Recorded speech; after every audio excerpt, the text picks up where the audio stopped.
بسم الله الرحمن الرحيم. الرحمن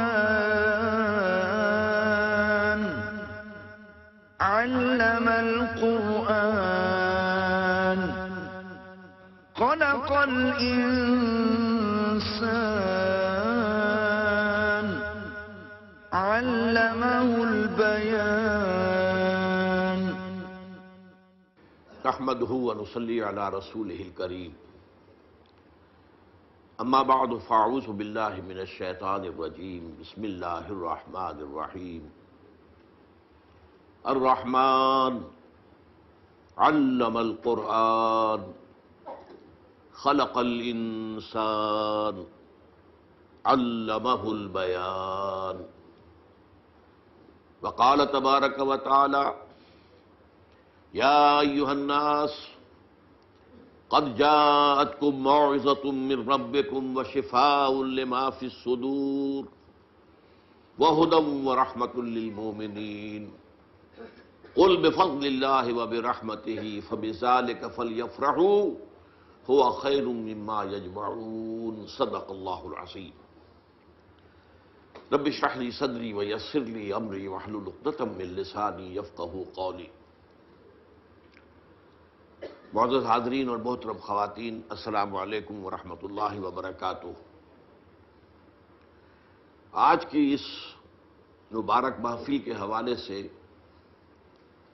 میں آپ کو تقریباً 40 سال قبل کی کیفیت کی طرف لے جانا چاہتا ہوں، جب نزول قرآن حکیم کا 1400 سالہ جشن ہمارے ملک میں منایا جا رہا تھا. یہ جنرل ایوب خان کی حکومت کا دور تھا. قرآن مجید کے نزول کو 1400 برس مکمل ہوئے تھے. اس زمانے میں آپ کو یاد ہوگا، جو میرے ہم عمر ہیں یا میرے آس پاس ہیں انہیں تو یقیناً یاد ہوگا کہ بہت سے جشن منائے جاتے تھے. جشن مہران اور جشن بولان اور کہاں کہاں کے جشن. ان میں رقص و سرود کی محفلیں ہوتی تھیں، گانے بجانے کے پروگرام ہوتے تھے. اسی زمانے میں اس ملک میں جو کچھ دینی مزاج رکھنے والے، ذوق رکھنے والے لوگ تھے، ان کے لیے جشن نزول قرآن بھی طے کیا گیا. اور کیا کیا گیا اس موقع پر؟ قرات کانفرنس کی گئی. سونے کے تار سے قرآن مجید لکھوایا گیا، جو آج بھی ہمارے ہاں فیصل چوک میں موجود ہے. کئی من وزن. اس وقت مجھے یہ احساس ہوا، میں ابھی لاہور منتقل ہوا ہی تھا اپنی دعوت و تحریک کا آغاز کرنے کے لیے، کہ کیا قرآن مجید اس کام کے لیے نازل ہوا تھا؟ کیا یہ حسن قرات کے مقابلے اور قرات کی محفلیں اور یہ سونے کے تار سے لکھا ہوا قرآن، جو محض ایک دیکھنے کی چیز ہے، ظاہر بات ہے کہ پڑھنے کا تو سوال پیدا نہیں ہوتا. تو اس وقت ذہن منتقل ہوا کہ قرآن مجید کے ضمن میں ہمارے اصل فرائض کیا ہیں، اصل ذمہ داریاں کیا ہیں. چنانچہ میں نے جنوری 1968 میں 2 تقریریں کی تھی جامع مسجد خضرہ سلم آباد لاہور میں، جن میں اس موضوع پر میں نے خطاب کیا. بعد میں یہ تقریریں اور مقامات پر بھی ہوئیں، پھر یہ پمفلٹ کی شکل میں شائع ہوئیں. 3-3.5 لاکھ کی تعداد میں اب تک وہ کتابچہ شائع ہو چکا ہے، اردو میں. اس کے علاوہ انگریزی میں، عربی میں، فارسی میں، سندھی میں، ملئی زبان میں، ملائیشیا کے اندر. تو یہ اللہ تعالیٰ کی طرف سے اس کتابچے کو بہت شرف قبول حاصل ہوا. آج میں اسی موضوع کو چاہتا ہوں کہ اختصار کے ساتھ آپ کے سامنے رکھوں. قرآن مجید کے ہم پر جو حقوق ہیں، پہلے سادہ ترین الفاظ میں سمجھ لیجئے. اصطلاحات جو ہیں ثقیل ہوتی ہیں، بعد میں آ جائیں گی. پہلا حق یہ ہے کہ ہم اسے مانیں جیسے کہ ماننے کا حق ہے. دوسرا حق کیا ہے؟ اسے پڑھیں جیسے کہ پڑھنے کا حق ہے. تیسرا حق کیا ہے؟ اسے سمجھیں جیسے کہ سمجھنے کا حق ہے. چوتھا حق کیا ہے؟ اس پر عمل کریں جیسے کہ عمل کرنے کا حق ہے. اور پانچواں حق یہ ہے کہ اسے دنیا میں پھیلائیں جیسا کہ اس کو پھیلانے کا حق ہے۔ اب ذرا ایک ایک کر کے میں ان کے بارے میں آپ سے مختصر گفتگو کروں گا۔ ہم مانیں قرآن کو جیسے کہ ماننے کا حق ہے، اس کے لیے اصطلاح ہے ایمان، ماننا ایمان۔ لیکن اس ایمان کے دو درجے ہیں، ایک ہے ایمان باللسان، تصدیق باللسان، اقرار باللسان، ایک ہے تصدیق بالقلب، دل میں یقین کی کیفیت پیدا ہونا۔ اب ظاہر بات ہے کہ ہم زبان سے مانتے ہیں کہ قرآن اللہ کا کلام ہے جو محمد رسول اللہ صلی اللہ علیہ وسلم پر نازل ہوا، اور یہ بعین ہی جوں کا تو موجود ہے، محفوظ ہے۔ یہ ماننا ہمارا، اس سے اسلام کا تقاضا پورا ہو جاتا ہے کہ ہم نے اس کو تسلیم کیا، اس کو مانا، یہ ایمان ہمارا قانونی ایمان اس طریقے سے پورا ہو گیا۔ لیکن اصل ایمان اس وقت ہوگا جب دل میں یقین پیدا ہو جائے کہ یہ اللہ کا کلام ہے۔ یہ دل میں یقین کا پیدا ہو جانا آسان کام نہیں ہے، اور جب تک یہ پیدا نہیں ہوتا ہم قرآن کے دوسرے حقوق ادا کر ہی نہیں سکتے۔ پڑھنے میں وقت کاہے کو لگائیں گے؟ پڑھ بھی لیں گے تو سمجھنے کی ضرورت نہیں، جو آج ہمارا حال ہے۔ اول تو وہ لوگ بھی اب بہت کم رہ گئے۔ ایک زمانہ یہ تھا کہ صبح کے وقت آپ اگر مسلمانوں کے محلوں گلیوں میں چلتے تھے تو ہر گھر سے آواز آ رہی ہوتی تھی تلاوت قرآن کی۔ اب وہ دور ختم ہو چکا۔ قرآن مجید کا پڑھنا، لیکن وہ ناظرہ صرف پڑھ لینا جو ہے وہ تو کفایت نہیں کرے گا، اس کا سمجھنا، اس کے لیے محنت کرنی پڑے گی، مشقت کرنی پڑے گی۔ یہ محنت اور مشقت تو آدمی اسی وقت کرے گا جب یقین ہو جائے کہ یہ اللہ کا کلام ہے۔ اسی لیے میں نے آپ کو جو ابتدا میں آیات سنائی ہیں، الرحمن علم القرآن، رحمان نے قرآن سکھایا۔ یہ رحمان کی رحمانیت کا مظہر اتم ہے کہ اس نے اللہ تعالیٰ نے اپنے بندوں کے لیے یہ قرآن نازل کیا۔ الرحمن علم القرآن، خلق الانسان، انسان کو پیدا کیا، علمہ البیان، اسے بیان کی صلاحیت عطا کی۔ اب یہ 4 آیتیں ہیں، اس وقت میں ان کے بارے میں تفصیل سے کچھ عرض نہیں کر سکتا، صرف اس نقطے پر دوبارہ زور دوں گا کہ اللہ تعالیٰ کا جو اسم گرامی الرحمن ہے، جس میں کہ رحمت خداوندی کی ایسی شان سامنے آتی ہے کہ جیسے ٹھاٹھے مارتا ہوا سمندر، اس شان رحمانیت کا مظہر اتم قرآن حکیم ہے۔ دوسری میں نے آپ کو 2 آیتیں سنائیں سورہ یونس کی، یا ایھا الناس، اے لوگو، قد جاءتکم موعظۃ من ربکم وشفاء لما فی الصدور وہدی ورحمۃ للمؤمنین۔ دیکھو تمہارے پاس آ چکی ہے نصیحت، موعظت تمہارے رب کی طرف سے، اور جو تمہارے سینوں کے روگ ہیں ان کا علاج، ان کی شفا، اور ہدایت اور رحمت اہل ایمان کے حق میں۔ قل بفضل اللہ وبرحمتہ، اے نبی ان سے کہہ دیجئے کہ یہ اللہ کے فضل اور اس کی رحمت کا مظہر ہے کہ یہ قرآن نازل ہوا۔ فبذلک فلیفرحوا، تو اس پر خوشیاں منائیں کہ اللہ نے اتنا بڑا کرم فرمایا، اپنا کلام ہمیں عطا کر دیا اور اس کی حفاظت کا ذمہ لے لیا۔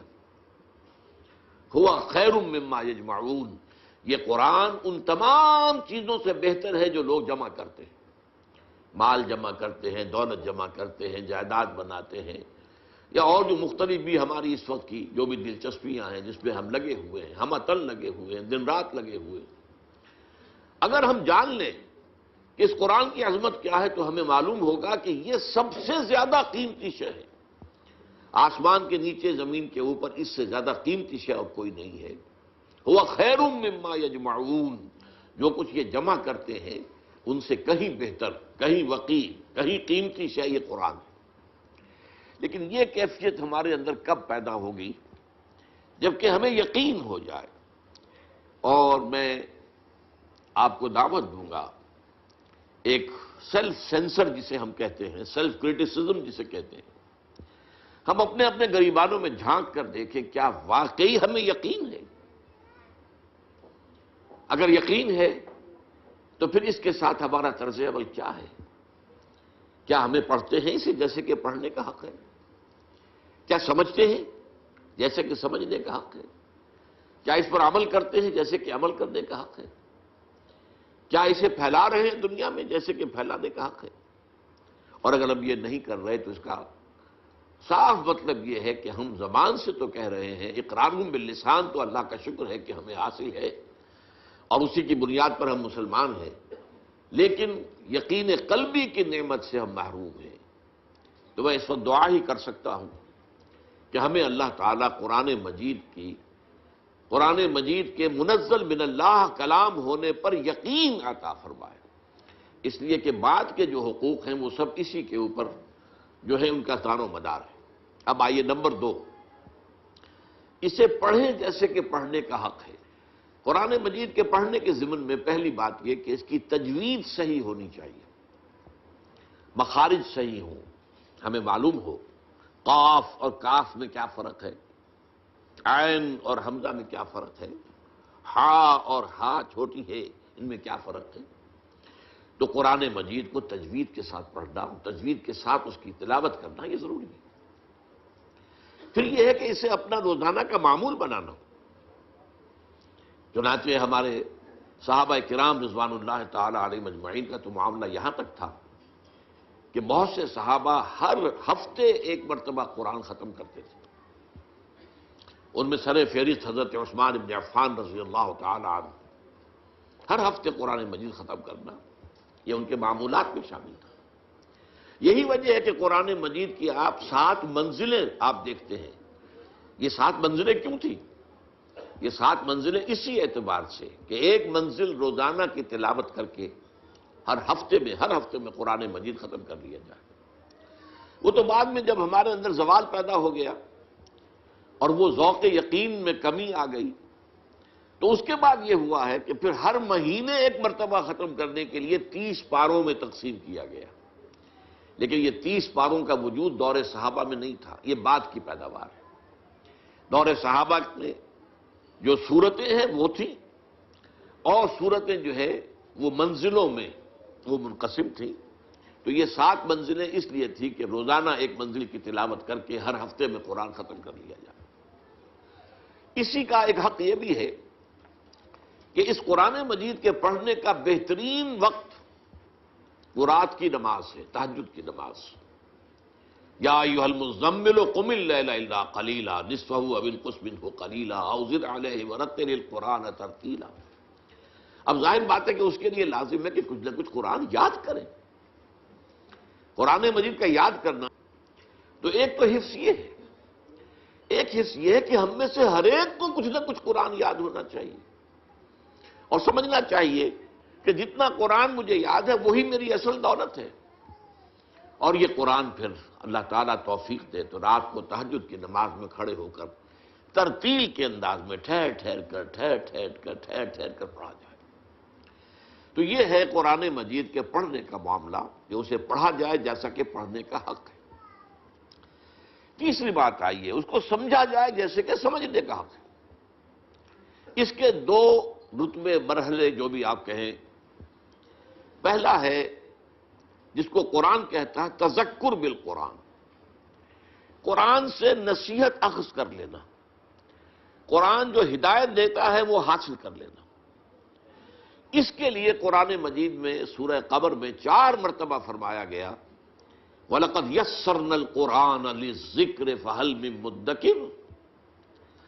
یہ نصیحت اخذ کرنے کے لیے، ہدایت اخذ کرنے کے لیے ہم نے قرآن کو آسان بنایا ہے، تو ہے کوئی تم میں سے کہ جو اس سے ذکر حاصل کرنا چاہے؟ قرآن اس اعتبار سے دنیا کی آسان ترین کتاب ہے، لیکن ایک شرط ہے، چھوٹی سی شرط، اس کو اس کی اپنی زبان میں پڑھا جائے۔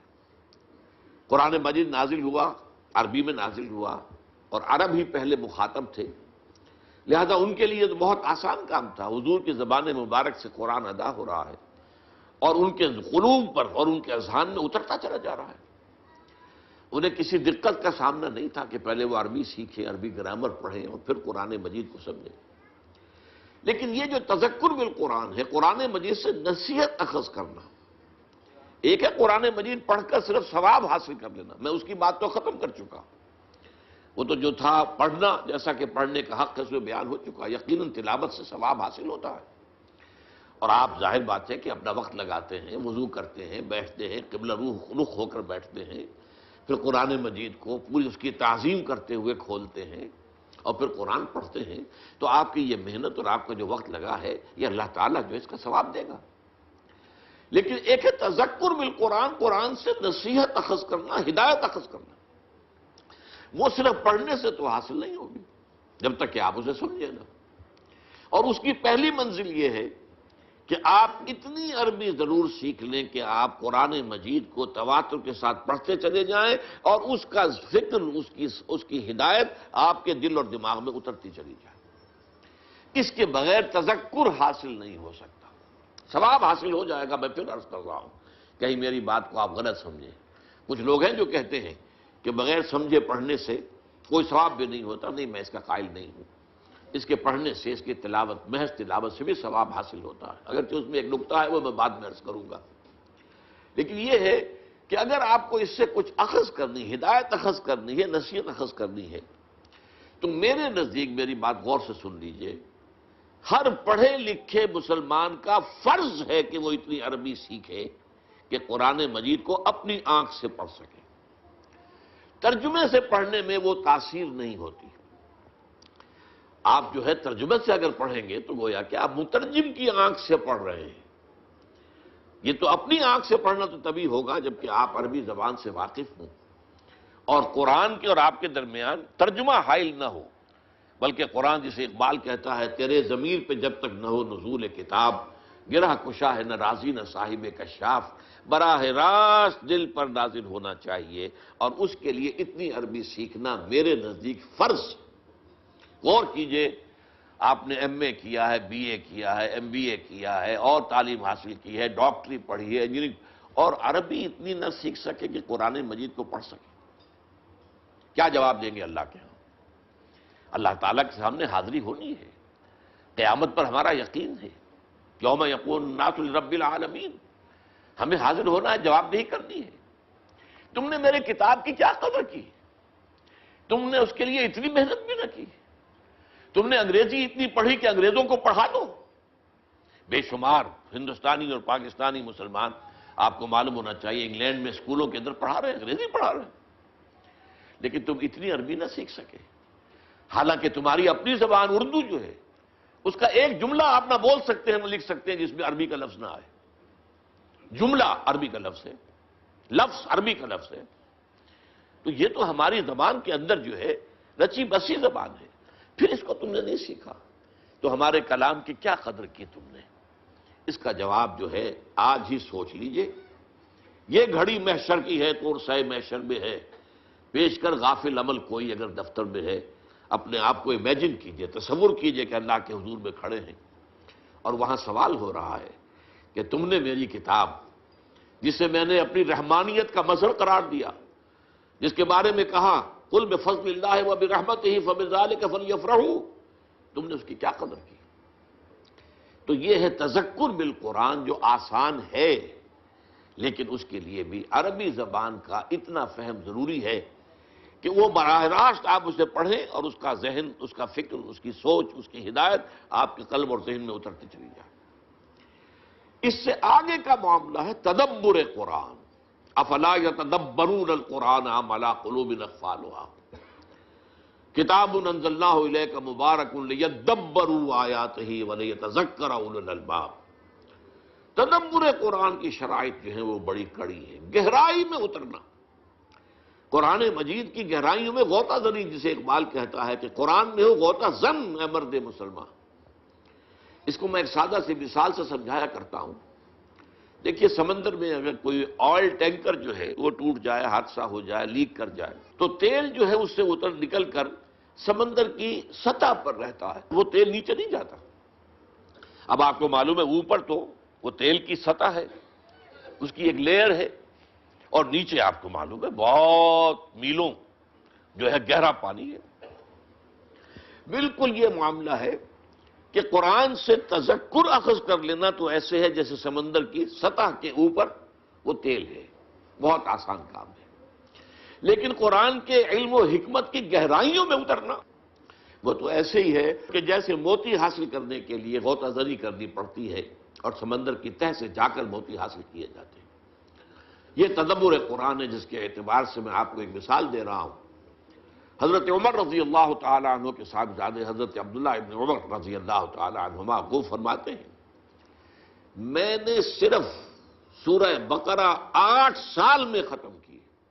تب آپ غور کیجئے، عربی ان کی اپنی زبان، اور شان نزول وہ تو ان کے سامنے نازل ہوا ہے، اس پورے ماحول کا وہ جز تھے۔ معلوم ہوا قرآن مجید کی گہرائیوں میں اترنا اور ان گہرائیوں تک رسائی حاصل کرنا آسان کام نہیں، it's a lifelong process.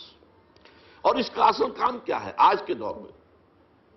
دیکھیے، قرآن جس زمانے میں نازل ہوا ابھی تمدن بہت سادہ تھا، ابھی کوئی بہت پیچیدگیاں نہیں تھیں، ابھی انسان کا اجتماعی نظام وہ اتنا گمبھیر نہیں ہوا تھا جتنا آج ہو گیا ہے۔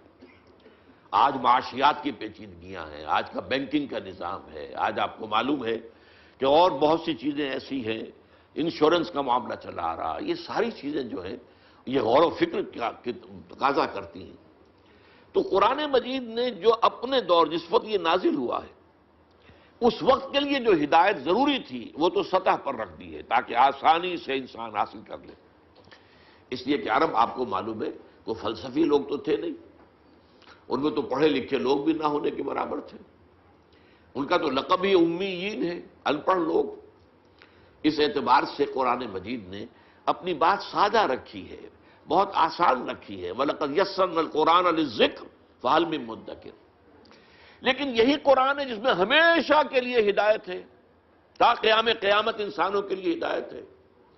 اب دور جو آنے والے ہیں، بڑے بڑے فلسفی بھی آئیں گے، بڑے بڑے جو دانشور آئیں گے، بڑے بڑے پولیٹیکل سائنٹسٹ آئیں گے، بڑے بڑے اکانومسٹ آئیں گے، بڑے بڑے سوشولوجسٹ آئیں گے، ان کی ہدایت کا سامان کہاں ہے؟ ان کی ہدایت کا سامان بھی اسی قرآن میں ہے، لیکن ان کے لیے جو ہدایت درکار ہے اس کے لیے گہرائی میں جانا پڑے گا، تدبر قرآن کرنا ہوگا۔ اس کے لیے صرف سطحی طور پر اتنی عربی پڑھ لینا کافی نہیں ہوگا کہ جس سے تذکر حاصل ہو جائے، بلکہ اس کی گہرائی میں غور و فکر کرنے کے لیے نہ صرف یہ کہ عربی زبان بھی گہرائی میں جا کر وہ زبان جو اس دور کی زبان تھی جسے ہم دور جاہلی کہتے ہیں، اس دور کی زبان میں قرآن نازل ہوا ہے، اس کا علم حاصل ہو، اور پھر یہ کہ جدید دور کا بھی علم حاصل ہو کہ ہمیں معلوم ہو کہ آج کے مسائل کیا ہیں۔ پہلے اس کا ادراک ہوگا، شعور ہوگا، ان مسائل کو آج انسان کیسے حل کر رہا ہے، اس میں کہاں درستی ہے کہاں غلط ہے، اس کو قرآن کے حوالے سے پہچاننا اور چھانٹ دینا، اور پھر قرآن سے ہدایت اخذ کر کے زندگی کے ہر گوشے کے لیے ہدایت لے کر آنا اور رہنمائی جو ہے اسے پیش کرنا، یہ تدبر قرآن کا مقصد ہوگا۔ اس کے لیے تو ضروری ہوگا کہ لوگ جواں ہمت لوگ، با ہمت لوگ، نوجوان، دور صحابہ میں ہمیں یہ روایت ملتی ہے کہ سب صحابہ کہتے ہیں کہ ہم حضور صلی اللہ علیہ وسلم سے جب 10 آیتیں پڑھ لیتے تھے تو اس وقت تک آگے نہیں بڑھتے تھے جب تک کہ اس کے پورے علم اور عمل کو اپنے اندر سمو نہ لے۔ ان 10 آیتوں کا پورا علم اور ان 10 آیتوں پر عمل پورا ہم اپنی شخصیت کے اندر جب تک شامل نہ کر لیں آگے نہیں بڑھتے تھے۔ تو حفظ قرآن کا مطلب جو ہے دور نبوی میں یا دور صحابہ میں وہ صرف قرآن مجید کے متن کو یاد کر لینا نہیں تھا، قرآن مجید کے الفاظ حافظے میں محفوظ ہو جائیں، قرآن مجید کا فکر، اس کی سوچ، اس کی ہدایت وہ ذہن انسانی میں آ جائے، اور قرآن مجید کی تعلیمات انسان کی سیرت اور شخصیت اور کردار کے اندر جو ہے وہ سرایت کر جائیں، تب وہ گویا کہ حفظ قرآن کا تقاضا پورا ہوا۔ اور اسی حوالے سے حضرت عائشہ صدیقہ رضی اللہ تعالیٰ عنہ کا بھی بہت عمدہ قول ہے۔ آپ سے کہا گیا کچھ جو تابعی حضرات تھے، اب آپ سوچئے تابعی حضرات جو صحابہ کرام کو تو دیکھا ہے، انہوں نے حضور کو نہیں دیکھا، ابھی سمجھئے حضور کے انتقال کو چند ہی سال ہوئے، تو کتنی حسرت ان کے دلوں میں ہوگی کہ کاش اگر ہم اس سے پہلے پیدا ہوئے ہوتے تو حضور کی صحبت سے فیضیاب ہوتے۔ تو اب انہوں نے اسی حسرت کا ایک ازالہ کرنے کے لیے ام المومنین حضرت عائشہ صدیقہ کے پاس حاضر ہو کر یہ فرمائش کی کہ ہمیں کچھ سیرت نبی سنائیے۔ حضرت عائشہ صدیقہ ام المومنین رضی اللہ تعالی عنہ نے ایک سوال کر دیا پلٹ کر، الستم تقرؤون القرآن، کیا تم قرآن نہیں پڑھتے ہو؟ انہوں نے عرض کیا کہ ام المومنین، ہم نے تو آپ سے سیرت کی فرمائش کی ہے، قرآن تو ہم پڑھتے ہیں۔ فرمایا کانا خلقہ القرآن، حضور کی سیرت قرآن ہی تو تھی، قرآن مجید ہی مجسم ہو گیا تھا شخصیت محمدی صلی اللہ علیہ وسلم کے ضمن میں، کہ جو قرآن مجید کی تعلیم ہے وہ آپ کی پورے رگ و ریشے کے اندر سرایت کیے ہوئے تھے۔ تو اس معنی میں تدبر قرآن، اور یہی میں ذرا وہ نقطہ جو میں نے کہا کہ میں بعد میں عرض کروں گا، میرے اس کتابچے میں ابتدا میں ذرا جذباتی انداز میں ایک جملہ یہ لکھا ہوا تھا کہ بغیر سمجھے قرآن پڑھنے کا کوئی فائدہ نہیں، لیکن علامہ محمد یوسف بن نوری رحمۃ اللہ علیہ کا نام آپ نے سنا ہوگا، کراچی میں بہت بڑا مدرسہ بن نوری ٹاؤن انہی کے نام سے مشہور ہوا۔ یہ سن 70 کی بات ہے، 1970، آپ سمجھیے کہ 38 برس 37 برس پہلے کی بات سنا رہا ہوں۔ تو میں نے پورا رمضان مبارک جو ہے مسجد نبوی میں گزارا تھا، اور آخری عشرے میں مولانا بن نوری رحمۃ اللہ علیہ بھی وہاں تشریف لے آئے، وہاں پر وہ اعتکاف کے لیے۔ میں نے یہ کتاب ان کی خدمت میں پیش کیا، یہ چھپ چکا تھا اس وقت۔ میں نے کہا میں اسے بڑی تعداد میں شائع کرنا چاہتا ہوں، ذرا ایک نظر آپ دیکھ لیں کہ اس میں کوئی غلطی ہو تو آپ مجھے نشاندہی فرما دیں، میں درست کر دوں۔ انہوں نے حالت اعتکاف میں وہ کتابچہ پڑھا، اور پھر اس کے بعد انہوں نے کہا کہ اس میں مجھے کوئی شے غلط نظر نہیں آئی، سوائے ایک جگہ میں نے اصلاح کر دی ہے۔ اب وہ اصلاح کیا تھی ذرا سوچئے، یہ بڑے لوگوں کی بڑی باتیں۔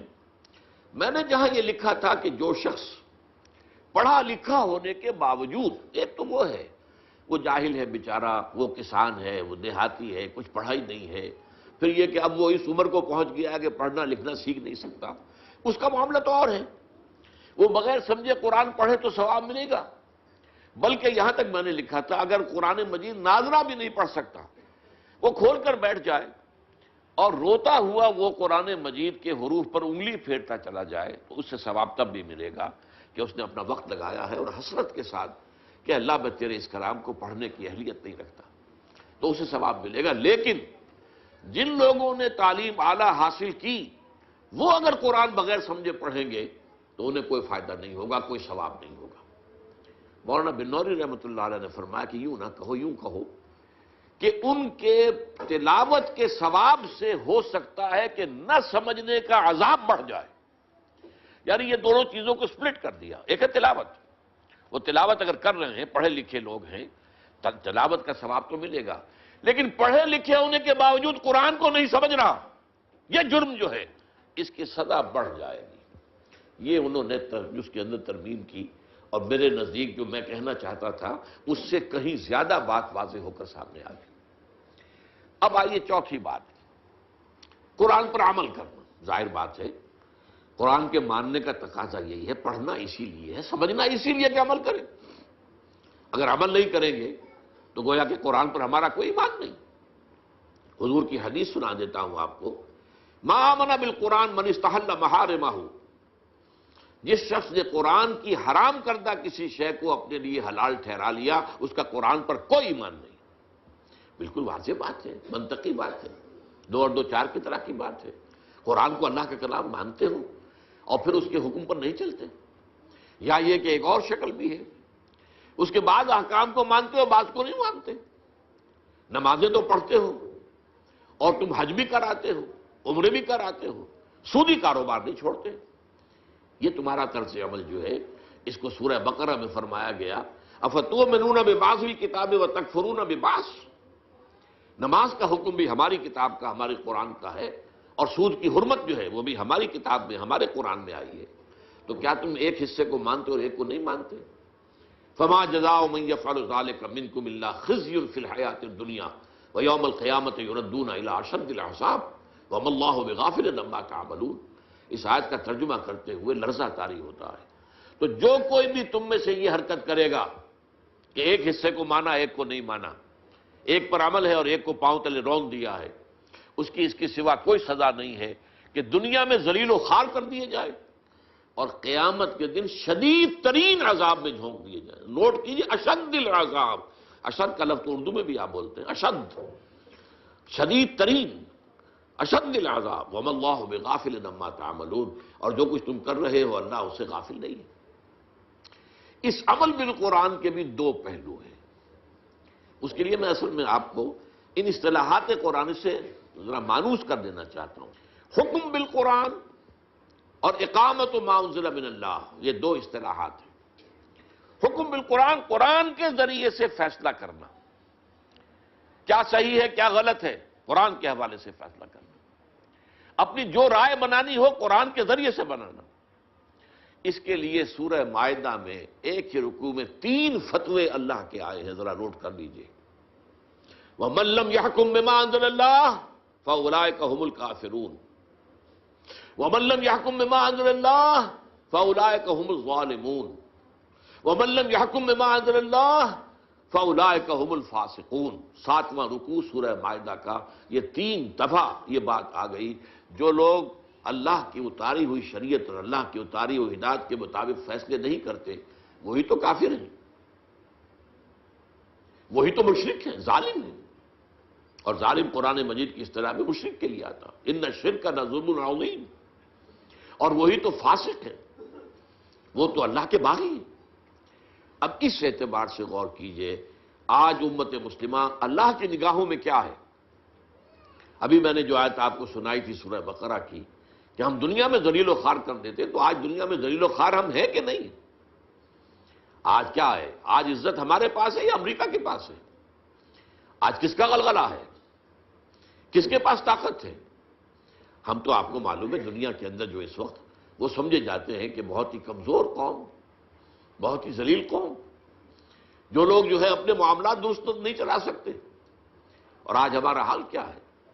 ہمارے سارے وسائل پر دوسروں کا قبضہ ہے، اور ہماری پالیسیاں جو ہے باہر بنتی ہیں، یہ ہمارا حال ہے۔ اور اس یہاں جو میں نے ابھی عرض کیا ہے کہ یہ فتوے من لم يحكم بما انزل اللہ فاولئک هم الفاسقون اولئک هم الکافرون اولئک هم الظالمون، آج اس کے اوپر آپ دیکھیے کتنے ممالک ہیں جس میں کہ قرآن مجید کی شریعت نافذ ہو نہیں۔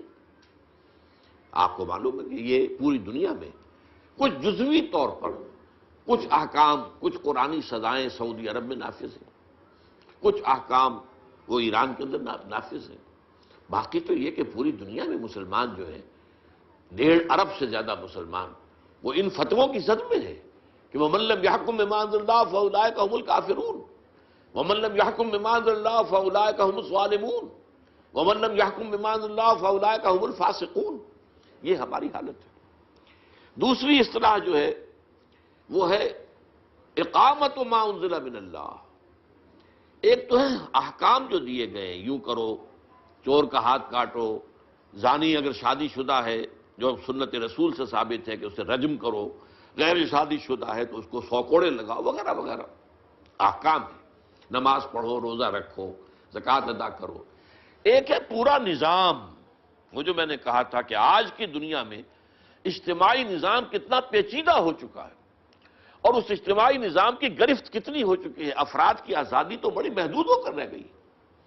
پورا ایک نظام ہوتا ہے، اب وہ نظام ہی کے تحت طے ہوتا ہے کہ تعلیم کا نظام کیا ہوگا۔ آپ کیا کریں گے؟ اپنے بچوں کو جو ہے کسی غار میں تو نہیں رکھ سکتے، آپ انہیں مدرسوں میں بھیجیں گے، اور مدرسوں میں کیا پڑھایا جائے گا وہ وہاں طے ہوگا، اوپر نظام، وہ نظام بنے گا، اس کے لیے امریکہ سے ہدایات آئیں گی۔ تو نظام کا معاملہ ہے، نظام اب دولت کا نظام جو ہے وہ صحیح نہیں ہے تو کیا نتیجہ نکلتا ہے کہ ایک طرف پاورٹی لائن سے نیچے لوگ ہیں اور ایک طرف جن کے پاس دولت کے انبار ہیں۔ یہ ساری تفریق جو ہے کیوں ہو رہی ہے کہ وہ نظام عدل جو اللہ نے دیا تھا، جو اس کے رسول نے قائم کیا تھا صلی اللہ علیہ وسلم، جو دور خلافت راشدہ میں قائم رہا تھا، وہ نظام ہم نے قائم نہیں کیا۔ اس نظام کو قائم کرنا یہ ہے اقامت ما انزل من اللہ، قائم کرنا اس کا جو کچھ کے نازل کیا گیا ہے اللہ کی طرف سے۔ یہ قیام ایسے ہی ہے جیسے ہم کہتے ہیں اقیم الصلاۃ، ایک ہے نماز پڑھنا، ایک ہے اقامت الصلاۃ، نماز کا نظام قائم کرنا۔ اسی طرح دین کا نظام قائم کرنا، ہمارا سیاسی نظام جو ہے وہ دین کے تابع ہو، ہمارا معاشی نظام دین کے تابع ہو، ہمارا سماجی نظام جس کے بخیے ادھیڑنے پر آج مغرب تلا ہوا ہے، اور این جی اوز کو جو بلینز اور بلینز آف ڈالرز دیے جا رہے ہیں کہ کہ شرم و حیا کا معاملہ جو ہے ابھی اس مسلمان قوم کے اندر عصمت و عفت کے کچھ نظریات ہیں، کچھ تصورات ہیں، کچھ شرم و حیا کی کچھ اقدار ہیں، کچھ خاندانی نظام کا کوئی نہ کوئی نقشہ قائم ہے. ختم کرو ان سب کو، تاکہ جیسے ہم ہو گئے ویسے یہ بھی بن جائے. جیسے ہمارا خاندانی نظام ختم ہو چکا ہے، جیسے ہمارے ہاں اب عصمت و عفت نامی کوئی شے نہیں ہے. زنا تو وہاں کوئی جرم ہے ہی نہیں، سرے سے جرم نہیں ہے. عورت کی آزادی، یہ گویا کہ ویمن لیو، عورت کو آزادی ہونی چاہیے کہ وہ اپنا جسم بیچے. آپ کون ہوتے ہیں راستے میں رکاوٹ ڈالنے والے؟ اور یہ معاملہ طے ہو چکا ہے. United nations assembly Beijing +5 conference جو ہوئی تھی نیو یارک میں، جو جنرل اسمبلی تھی یونائٹڈ نیشنز کی، اس کے تحت طے کیا گیا ہے. تو بہرحال یہ صورتحال میں آپ کو بتا رہا تھا. اس نظام کو قائم کرنا، اس کے لیے وہ جو سورہ فتح کی آخری آیات، هو الذی ارسل رسولہ بالہدی ودین الحق لیظہرہ علی الدین کلہ، وہی اللہ جس نے بھیجا ہے اپنے رسول کو صلی اللہ علیہ وسلم، الہدی قرآن، ودین حق، اور وہ نظام اجتماعی جو حق پر مبنی ہے، عدل پر مبنی ہے، تاکہ اسے غالب کریں پورے کے پورے نظام پر. چنانچہ سیرت النبی کا یہی تو حاصل ہے. 23 برس کی محنت و مشقت کا نتیجہ کیا تھا، اور کون سی تکلیف آپ نے نہیں جھیلی؟ آپ غور کیجئے. آپ کے ساتھ کیسی کیسی سختیاں پیش آئیں، آپ کے صحابہ نے کیسی کیسی سختیاں اٹھائیں. کس لیے؟ تاکہ اللہ کے دین کے نظام کو قائم کریں. ان اقیموا الدین ولا تتفرقوا فیہ. اور بالآخر وہ وقت آیا، سینکڑوں صحابہ کو جام شہادت نوش کرنا پڑا ہے. حضور جو ہیں زخمی ہوئے ہیں، حضور کا خون آپ کو معلوم ہے 2 دفعہ زمین میں جذب ہوا ہے. طائف کی گلیوں میں بھی جذب ہوا ہے، اور وادی احد کے اندر بھی آپ کا خون جذب ہوا ہے. پھر کہیں جا کر وہ نظام قائم ہوا. اس نظام کے بارے میں قرآن مجید میں اہل کتاب سے خطاب کر کے کہا گیا ہے، قل یا اہل الکتاب، اے نبی کہہ دیجئے ان اہل کتاب سے، لستم علی شیء حتی تقیموا التوراۃ والانجیل وما انزل الیکم من ربکم. تمہاری کوئی حیثیت ہماری نگاہوں میں نہیں ہے. تم اپنی جگہ سمجھتے ہو کہ we are the chosen people of the lord, ہم تو اللہ کے لاڈلے ہیں، اللہ کے بڑے بہت ہی چہیتے ہیں، لیکن اللہ کی نگاہ میں تمہاری کوئی وقت، کوئی حیثیت نہیں. لستم علی شیء حتی تقیموا التوراۃ والانجیل وما انزل الیکم من ربکم، جب تک کہ تم قائم نہیں کرتے تورات اور انجیل کو، جس کو تم مانتے ہو کہ اللہ کا کلام ہے، اس کو تو قائم کرو. اگر اس کو بھی قائم نہیں کرتے تو اس کا مطلب یہ ہے کہ تمہارا اس پر ایمان نہیں ہے، تو تمہاری کوئی حیثیت ہماری نگاہ میں نہیں.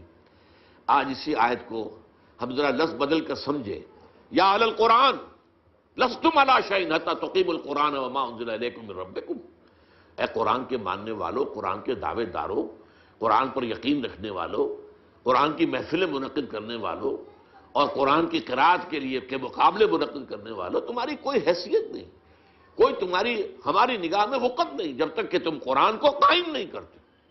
قرآن کے نظام کو دنیا میں قائم کرنا، وہ نظام سیاسی ہو، وہ نظام معاشی ہو، وہ نظام معاشرتی ہو، جیسا کہ حضور نے اور محمد الرسول اللہ والذین معہ، اسی آیت میں آگے آپ کو معلوم ہے اگلی آیت یہی تو ہے. اللہ کے رسول محمد اور وہ جو آپ کے ساتھی تھے، ایمان لائے تھے، ان کی جو خون چکاں جد و جہد تھی، جاں گسل محنت اور مشقت تھی، یہ جو بھی کچھ 23 برس کے اندر حضور نے سختیاں جھیلی اور صحابہ نے، اس کے نتیجے میں جاء الحق وزهق الباطل ان الباطل كان زهوقا. اس کے بعد نتیجہ نکل آیا، حق آ گیا، حق قائم ہو گیا، حق نافذ ہو گیا، اللہ کا دین، اللہ کی پوری شریعت نافذ ہو گئی. یہ نہیں کہ کچھ احکام نافذ ہو گئے اور کچھ چھوڑ دیے گئے، ٹوٹل. لستم علی شیء حتی تقیموا التوراۃ والانجیل وما انزل الیکم من ربکم. تو یہ ہے قرآن پر عمل کے 2 درجے.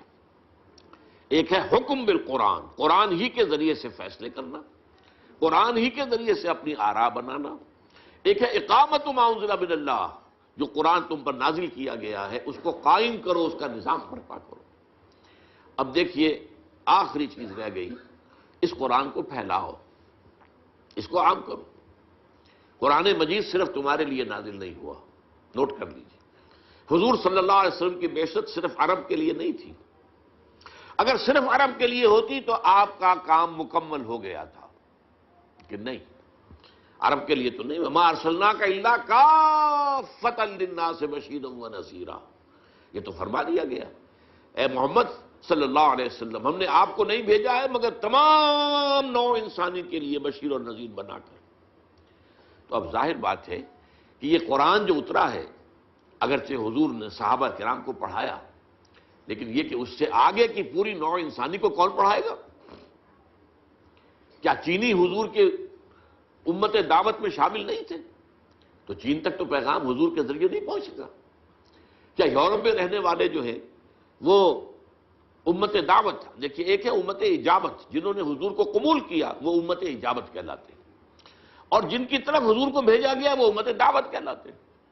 پوری نوع انسانی امت دعوت ہے، پوری نوع انسانی تک حضور کو بھیجا گیا ہے، لہذا اس کا اب ذمہ دار ٹھہرایا گیا امت مسلمہ کو، مسلمانوں کو۔ اب تمہارا کام یہ ہے، میں نے تمہیں پہنچایا، تم آگے پہنچاؤ۔ یہی وجہ ہے کہ خطبہ حجۃ الوداع میں، وہ جو کہ انتہائی اہم خطبہ ہے اور بارکۃ الآراء خطبہ ہے اور نہایت جامع خطبہ ہے، اس کے آخر میں ایک طرف تو حضور نے صحابہ کرام سے گواہی لے لی، الا هل بلغت، لوگوں میں نے پہنچا دیا یا نہیں؟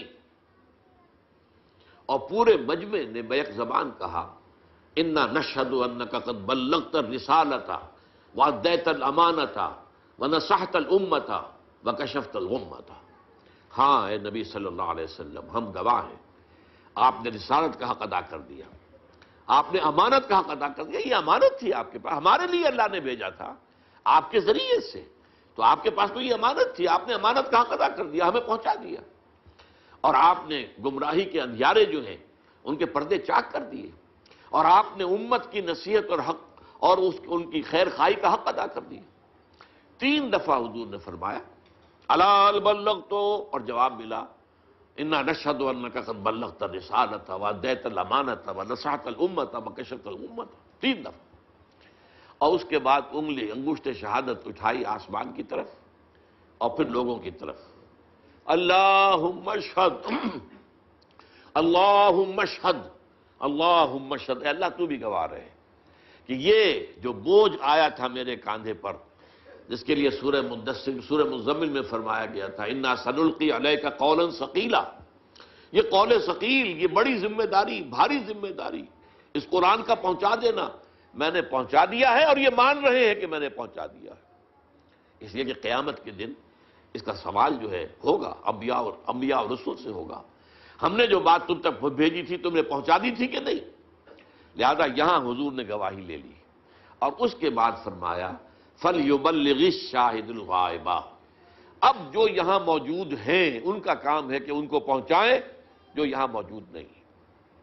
اب پوری دنیا تک اس قرآن کا پہنچانا تمہارے ذمہ ہے، اور آپ کو معلوم ہے کہ اس کے بعد جو دور خلافت راشدہ ہے اس میں کہاں کہاں تک قرآن پہنچا، کہاں کہاں تک دین پہنچا، کتنے بڑے رقبے کے اوپر اللہ کا دین قائم ہوا، نظام قائم ہوا خلافت راشدہ کے اندر۔ وہ تو یہ کہ ایک یہودی سازش عبداللہ ابن سبا کی، جس نے آپ کو معلوم ہے کہ وہ انٹرنل سیبوٹاج کیا اور آپس میں لڑا دیا مسلمانوں کو، اور حضرت عثمان رضی اللہ تعالیٰ عنہ کی شہادت کے بعد حضرت علی رضی اللہ تعالیٰ عنہ کے دور خلافت میں خانہ جنگی جاری رہی، اور 1 لاکھ کے قریب مسلمان ایک دوسرے کی تلواروں اور نیزوں سے ختم ہو گئے۔ تب وہ سیلاب رک گیا، سیلاب کا بہاؤ ختم ہو گیا، جسے ڈرائیور لوگ کہا کرتے ہیں کہ گاڑی کا موشن ٹوٹ گیا۔ چڑھائی پر اگر گاڑی چڑھ رہی ہو، ٹرک ہے، لوڈڈ ہے، اگر اس کو وہاں رکنا پڑ گیا تو اب بڑی قیامت ہوتی ہے یہ کہ اسے دوبارہ سٹارٹ کرنا جو ہے، جب تک کہ آپ بریک سے پاؤں نہیں ہٹائیں گی تو آگے کیسے بڑھے گی، اور بریک سے ہٹاتے ہی وہ نیچے کو پیچھے کی طرف اترنا شروع ہو جائے گی۔ تو یہ جو کہتے ہیں کہ یہ اصل میں موشن ٹوٹ گیا، تو عالم اسلام کا جو بھی سلسلہ چل رہا تھا اور اسلام کی دعوت و تبلیغ، اور صرف دعوت و تبلیغ نہیں، جیسا کہ حضور نے عرب میں صرف دعوت و تبلیغ نہیں کی، دین کو قائم کیا، اسی طرح اس سیلاب میں صرف دعوت و تبلیغ نہیں تھی بلکہ دین کو قائم کرنا بھی تھا، نظام اللہ کا قائم ہوا۔ اب اس کے لیے محنت کرنا، جد و جہد کرنا، اس کے لیے آدمی پہلے قرآن سیکھے، سمجھے، اسی لیے اس کے لیے فرمایا، حضرت عثمان رضی اللہ تعالی عنہ سے روایت ہے، اور یہ بخاری شریف کی روایت ہے، جو آپ کو معلوم ہے کہ جو احادیث کے مجموعے ہیں ان میں سے ٹاپ کا مجموعہ جو ہے صحیح بخاری ہے۔ حضرت عثمان رضی اللہ تعالی عنہ فرماتے ہیں کہ حضور نے ارشاد فرمایا، خیرکم من تعلم القرآن وعلمہ، لوگوں جان لو تم میں سے بہترین لوگ وہ ہیں جو قرآن سیکھیں اور سکھائیں، قرآن پڑھیں اور پڑھائیں۔ یہاں تک فرمایا گیا ہے کہ بلغوا انی ولو آیتن، پہنچاؤ میری جانب سے اور مائی بہاف، کیونکہ میں پوری نوع انسانی کے لیے بھیجا گیا ہوں، اور ظاہر بات ہے کہ میرے پیغام کو اطراف و اکناف عالم تک پہنچانا، اس کے لیے تمہیں محنت کرنی پڑے گی۔ میں نے بے شک محنت کی، میں نے تکلیفیں اٹھائی، میں نے فاقے جھیلے، میں نے پتھراؤ اپنے جسم اطہر پر برداشت کیا، کیا نہیں کیا؟ کون سی تکلیف ہے جو حضور کو نہیں آئی صلی اللہ علیہ وسلم؟ ہم حضور کے امتی بنے پھرتے ہیں، لیکن ہم نے اس دین کے لیے، اس قرآن کے لیے، اس دین حق کے لیے کتنی محنت کی، کتنی مشقت جھیلی، کتنی قربانی دی، کیا بھاگ دوڑ کی؟ اس اعتبار سے قابل غور مسئلہ ہے ہم سب کے لیے، اس لیے کہ دنیا کو ہمارے خلاف جو ہے مقدمہ لے کر آ جائے گی اللہ کی عدالت میں۔ اے اللہ تیری کتاب ان کے پاس تھی، یہ خزانے کا سانپ بن کر بیٹھے رہے، نہ انہوں نے خود عمل کیا نہ ہمارے تک پہنچایا، تو اصل مجرم تو پھر یہ ہے۔ یہ مدعی تھے کہ یہ اللہ کا کلام ہے جو ہمارے پاس ہے، اور بڑے شوق سے محفلیں بھی منعقد کرتے تھے، اور سارا کچھ معاملہ ان کا جو ہے ہوتا تھا، حفظ بھی کرتے تھے، یاد بھی کرتے تھے، پڑھتے بھی تھے، تراویح میں سنتے بھی تھے نماز کے اندر کھڑے ہو کر، لیکن یہ ہے کہ انہوں نے قرآن ہم تک تو نہیں پہنچایا۔ تیرے نبی کی امانت جو ان کے پاس تھی، انہوں نے خیانت کی، ہم تک نہیں پہنچائی۔ تو ظاہر بات ہے کہ اس کی جواب دہی جو ہے امت مسلمہ کو کرنی ہوگی۔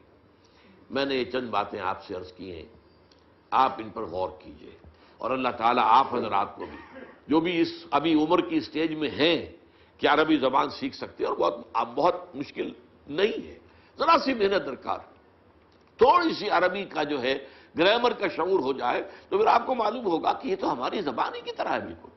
اور خاص طور پر قرآن کی عربی جو نہایت سادہ ہے، بہت عمدہ ہے، وَلَقَدْ يَسَّرْنَا الْقُرْآنَ لِلذِّكْرِ فَهَلْ مِن مُدَّكِرٍ، سلیس زبان میں ہے، عربی سلیس، اور عربی مبین اسے قرآن مجید خود کہتا ہے۔ اسے موٹو بنا لیں، خیرکم، اب نوٹ کیجئے، یہ حضور کا فرمان ہے۔ اگر ہمیں کچھ بھی ایمان اور یقین ہے حضور کی نبوت اور رسالت پر، تو اس کی اہمیت کو سمجھنا چاہیے۔ ہمارے نزدیک زیادہ بہتر کون ہے؟ جو زیادہ اونچے چلے گئے کاروبار میں، زیادہ اونچے چلے گئے ملٹی نیشنلز کی ملازمت کے اندر۔ ہمارے ہاں کامیاب کون ہیں جنہوں نے کسی سائنس کے میدان میں جو ہے وہ اونچا مقام حاصل کر لیا، وغیرہ وغیرہ۔ حضور کچھ اور فرما رہے ہیں صلی اللہ علیہ وسلم، خیرکم، اور یہ سپرلیٹو ڈگری ہے خیرکم یہاں پر۔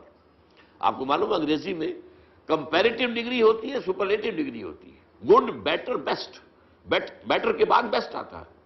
عربی زبان میں دو ہی ہیں، یہ جو ایک اس کے بعد اگر من لگ جائے گا تو اس کے معنی ہوں گے کمپیریٹو، انا خیر من ہو، یہ ابلیس نے کہا تھا کہ میں اس آدم سے بہتر ہوں، تو من لگ گیا تو یہ بہتر کا ترجمہ ہوگا، اور اگر من نہ لگا ہو تو پھر یہ سپرلیٹو ڈگری ہوگی، خیرکم، تم میں بہترین لوگ وہ ہیں جو قرآن سیکھیں اور سکھائیں، سمجھیں اور سمجھائیں، پڑھیں اور پڑھائیں، اور پھر اس سے آگے بڑھ کر اللہ تعالی ہم سب کو توفیق دے کہ اس قرآن کے نظام کو دنیا میں قائم کرنے کے لیے یہ مملکت خداداد پاکستان، جس کو اس وقت بہت شدید خطرات لاحق ہیں، اللہ تعالیٰ جو ہے اس پاکستان کی حفاظت کرے، لیکن اس کی حفاظت اسی طور سے ہوگی کہ ہم یہاں پر اللہ کے دین کو، یہ مملکت خداداد پاکستان ہے، سلطنت خداداد پاکستان، یہاں اللہ کے دین کو قائم کرنے کی جد و جہد کریں، اور اس کے لیے آپ تلاش کریں۔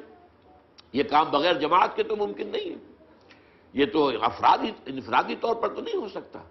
قرآن کا پڑھنا پڑھانا انفرادی طور پہ ہو سکتا ہے، یا انفرادی یا کوئی ادارے قائم ہو جائیں، یا مدرسے قائم ہو گئے، یا انسٹیٹیوشنز قائم ہو گئے، اکیڈمیز قائم ہو جائیں، لیکن دین کو قائم کرنے کی جد و جہد کے لیے تو ایک جماعت درکار ہے۔ علیکم بالجماعہ، یہ جو حضور کا فرمان ہے صلی اللہ علیہ وسلم، ید اللہ علی الجماعہ، اور اس کے لیے یہ ہے کہ جماعت کون سی ہو، آئیے آپ کا کام ہے، تلاش کریں، محنت کریں، کون کون سی جماعتیں مدعی ہیں اس کی کہ وہ دین کو قائم کرنے کی جد و جہد کر رہی ہیں، ان کا قریب سے مطالعہ کریں، دیکھیں جا کر ان کا طریقہ کار کیا ہے، اور یہ اسوہ رسول سے کس حد تک قریب ہیں یا نہیں ہیں۔ اس کے لیے یہ کہ یہ سارا مشاہدہ اور یہ محنت اور یہ تلاش اور یہ ریسرچ بھی جو آپ کریں گے، یہ بھی جہاد فی سبیل اللہ کے ضمن میں آئے گی، اس لیے کہ ارادہ آپ کا یہ ہوگا کہ میں جس جماعت کے اوپر بھی دل ٹھک جائے گا اس میں شامل ہو کر اس جد و جہد میں عملاً حصہ لوں۔ میں انہی باتوں پر اکتفا کرتا ہوں، اور پھر آخر میں آپ حضرات کا بھی شکریہ ادا کرتا ہوں کہ آپ حضرات نے بہت ہی سکون کے ساتھ میری گفتگو سنی ہے. میری تلخ نوائی کو بھی گوارا کیجئے، لیکن آپ کو اس تلخ نوائی کے پیچھے خلوص نظر آئے گا. میں جو اگر آپ کے لیے سخت الفاظ بھی میں نے کچھ استعمال کیے ہیں تو وہ اس لیے کیے ہیں کہ آپ جائزہ لیں، اپنا گریبانوں میں جھانکیں ہم کہاں کھڑے ہیں، اور ہم اپنا تصور کریں کہ آج ہی ہو سکتا ہے کہ موت واقع ہو جائے. کیا معلوم ہے ہم میں سے کس کی موت سر پر منڈلا رہی ہو، کیا پتہ یہاں سے نکلیں اور حادثہ ہو اور اس کے بعد جو ہے ہمارا معاملہ وہ ختم، اس زندگی کا ختم ہو جائے. اور جیسا کہ قرآن حدیث میں آیا ہے من ماتا فقط قامت قیامت ہو، جو مر گیا اس کی قیامت تو ہو گئی. اس لیے کہ اب عمل کا دروازہ تو بند ہو گیا، اب تو حساب کتاب کا معاملہ ہوگا. جیسے کہ امتحان میں کہا جاتا ہے سٹاپ رائٹنگ، وہ 3 گھنٹے ختم ہو گئے، تو یہ ہمارے 3 گھنٹے کسی بھی وقت ختم ہو سکتے ہیں. تو اس سے پہلے اپنا جائزہ لے لیں. حاسبوا انفسکم من قبل ان تحاسبوا، اپنا محاسبہ خود کرو، سوچو کہ ہم کہاں کھڑے ہیں. اور خاص طور پر آج کی جو محفل قرآن مجید کے حوالے سے ہے کہ قرآن کے حوالے سے میں کہاں کھڑا ہوں. میں کیا کہوں گا اللہ تعالیٰ کے ہاں جا کر کہ تم نے پی ایچ ڈی بھی کر لی تھی لیکن تم نے عربی اتنی بھی نہ سیکھی کہ میری کتاب کو تم سمجھ کر پڑھ سکتے. اللہ تعالیٰ ہم سب کو توفیق دے. اللہ تعالیٰ ہم سب کو آخرت میں سرخرو کرے. اقول قولی ھذا واستغفر اللہ لی ولکم ولسائر المسلمین والمسلمات.